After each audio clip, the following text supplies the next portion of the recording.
Okay. All right.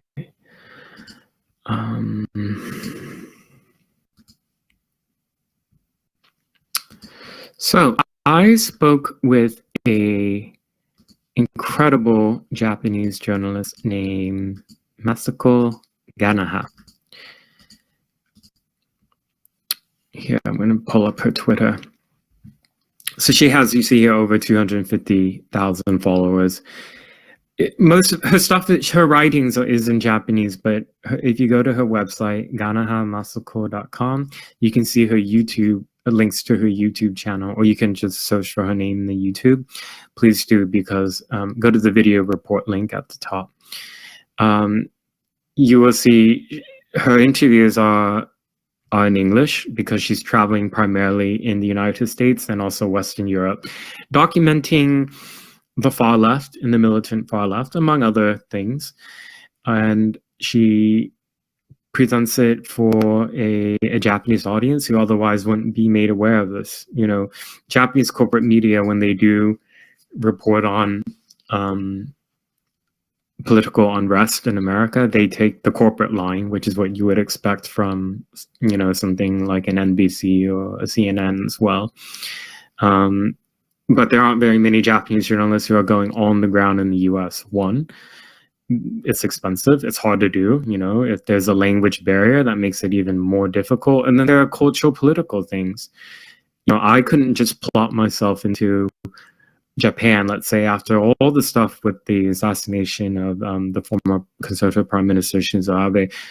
You know, I could have taken a flight there, but I wouldn't know, you know, how to navigate the space. You know, I could show up to certain things, but I don't understand the dynamics between the left and the right in Japan and how that interacts with their history and also their traditions, you know? So the fact that an outsider can do it in the US or in Western Europe so well, as Masako has done, it's excellent. And she's fearless. I guess that's kind of the theme of what I admire in people, right? Is to be fearless, because there are so many powerful individuals, organizations, forces out there that make us feel afraid in the goal for us to self-censor. You know, they don't have to throw us in jail. They don't have to physically harm us or anything, but they can apply so much social pressure that we censor ourselves. So I had the privilege of speaking with her just not too long ago, actually. And so I'm going to play that interview here. It's exclusive premiere. I mean, I've admired your work for a couple years now, and I thought I wanted to introduce you to my live stream audience and just my audience in general. So, my name is Masako Ganaha. I'm from Okinawa, Japan, and I am an independent journalist. So I first heard of you when you were in Portland and other parts of America in 2020 when there was lots of riots. And what I admired about you is that you went out on your own and you were willing to interview people that corporate media maybe wouldn't take an interest in. And you were able to grasp, I saw, a very kind of a good understanding of the dynamics of the actors that were involved in the riots. What made you, one, head into these places that were experiencing a lot of unrest, like Portland, for example? Why I went there? Because I was curious what was happening. Just a curiosity? Yes, and actually I was learning a lot by going many places, because many Japanese people don't know what's really happening in America. So I just went there and then I just turned on camera and then let's see what I'm going to find out. How did Japanese media cover George Floyd and the riots in America? Oh, okay, so basically most of corporate media in Japan, they are in favor of those leaders. So they say, oh, it's just a racism issue. And it's much like your CNN in America. Is it really that bad? It's very bad, yes. Wow, so I had a misunderstanding then. I thought that Japanese corporate media would perhaps be a little bit better, but clearly not. I know. What? You went to many different cities in America. What, for you, was anything shocking? Did it shatter your perception of American culture or cohesion or society? What was the most shocking thing you saw? So many shocking things. Okay, name the top three. Okay, the number one shocking was when I visited California, Skid Row. I was driving with other journalists, and then because I am a good driver, I was driving, and then we just started wandering around, and the other person was shooting camera. And then the lady outside, she's one of the homeless, I think, she saw us filming. So she was saying, "They are taking photo of us." We could hear it, the voice. And then, like, "Masako, hit the axle, you know?" And then we are just keep going. That was the most shocking thing. The homelessness encampments. Yes. We were not and the trying... aggression of the people there. I just wanted to see what's really happening, because it's shocking for me to see so many homeless tents like this, and many people are like acting very weird or drinking, or like seem to be under drug. I saw a person doing like froze like this, and I learned that this is type of one of the famous drug that will make you specifically froze like this. So that was the shocking thing. Do you think that type of, in Japan, is that type of behavior tolerated in the public? We don't see this. You don't see, but would it be tolerated if it were to happen? No, I don't think so. I was shocked to see that local police let this happen.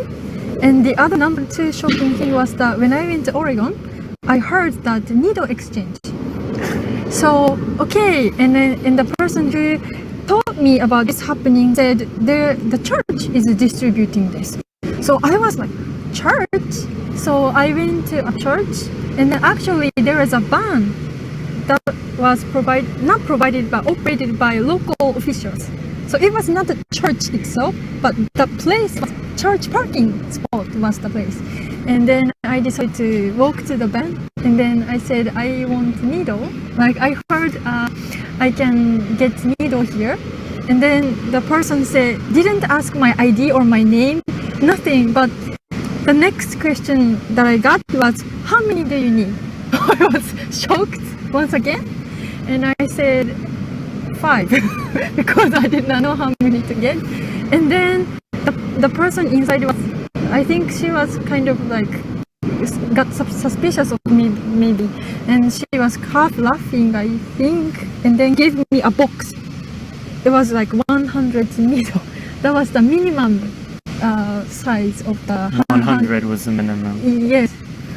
Wow, I think, yeah, so I can see why that would be shocking. Unfortunately, when you describe this, a lot of Americans have been desensitized.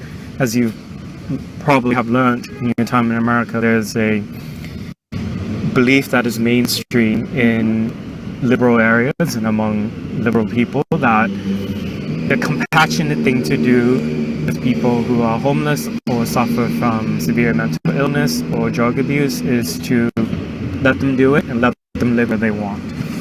And so in places like in California, in places like Portland and Seattle, the local officials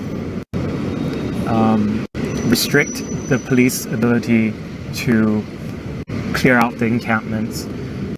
And so the encampments grow, or if they're moved, they just relocate and they come back. And with the needle exchanges, the belief behind that is, well, if they're going to use drugs by injection anyways, let's give them clean needles to do it. And in my state of where I'm from, Oregon, in 2020, as part of a number of left-wing related political reforms in the law, the legislature passed a law that decriminalized the possession of hard drugs. By hard drugs, I'm talking about cocaine, heroin, meth.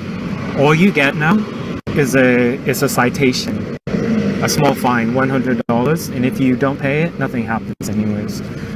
And in Portland, or in Oregon, we've seen a spike since then of overdose deaths. And you know, sometimes I find myself desensitized too, in a way that, you know, I'm an American citizen, so then I see things as American, but then I can also, my parents come from Vietnam, and I have family there, and so then when I explain things in American urban areas to my family in Vietnam, they almost don't believe me that, wait, in America you would allow people to use drugs on your streets? And I say, yes, they do. And they actually encourage it in a number of ways, through the law or through these so-called drug programs. What are some other shocking things you saw? What are some of the shocking things? I don't know. I think what I'm saying is politically way incorrect, but I don't know the difference. I'm gonna say it in